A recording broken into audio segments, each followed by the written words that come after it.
if you sideload apps onto your Android TV, on your FireStick, then this is something that you need to know.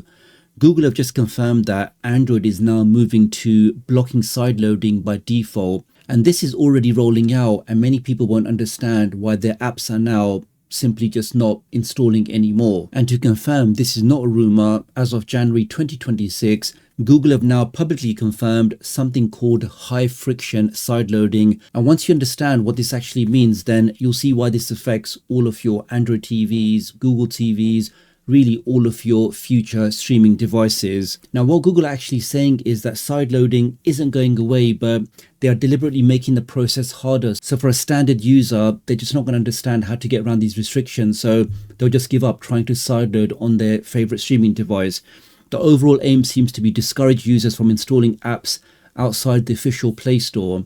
Now, as a side point, I know it sounds pretty bad, but I still think this is much better than what Amazon have done with their recent piracy blocks or the recent third-party blocks, where they are basically controlling you and controlling your device to say that we don't want you to use this application on your device. So it's different if they say that this is an application that we'd recommend you don't use, but if you understand the risk, you can go ahead and use it, which I think that's fair. So they're giving you a warning, and if you don't care, you can carry on using the application. But Amazon have gone for the heavy-handed approach where they will tell you how you can use your device and which applications you're allowed to use. So I think the way Google are doing it, just making the process a little bit more difficult, I think that's actually much better. So you can see this was published on Android Authority, just saying that you'll now expect pop-ups similar to this when you try to sideload your favorite third-party application. So it'll tell you that this particular application is not verified, it didn't come from the Play Store, are you sure you want to install it? If you're happy to install it, go ahead. And this all stems from last year, where Google initially announced that developers will have to register even when their users are only sideloading their apps. But fortunately, with all of the backlash, they backed down and they said that they will offer an advanced user option for people to manually install any application as long as they accepted the risk. And we can see now some code is now being discovered in the latest version of the Play Store, which shows some of the scenarios that could happen. So you can install an application without verifying. Maybe it's an official application from the App Store.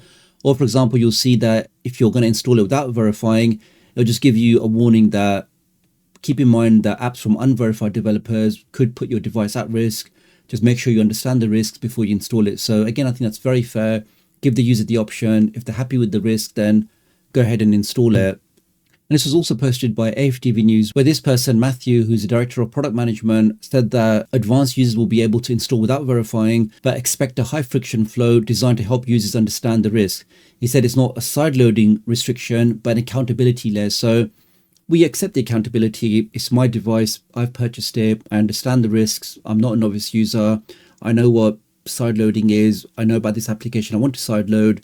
Fine, give me a warning, but then allow me to go ahead and install it. But we can see for a novice user, they may see lots of prompts saying, are you sure you want to do this? Or this app's not verified. And in many cases, that may actually put them off. So even though it's a completely legitimate application, maybe a utility, maybe a media player, maybe a certain application, which is completely fine. But with all of those warnings popping up on the screen, you can see why lots of novice users will be put off with that. And they may end up just giving up, trying to sideload, and maybe look for alternatives. And we can see this new high friction flow will start being implemented in September this year. So stuff is happening. I know lots of FireStick users have jumped over to the Google TV, Android TV platform because they're not seeing the same amount of blocks. But we can see all of these changes slowly are part of a bigger shift. And it does look like Android is trying to be a lot more like iOS, a lot more like Roku, where you have a very locked down system where users can't really make too many changes. You can't really sideload that easily. And they just really control what you can do on your device and particularly what you can install on the device. So more app enforcement, more regional restrictions, really just less freedom for the end user. So it is the way things are going in pretty much all areas.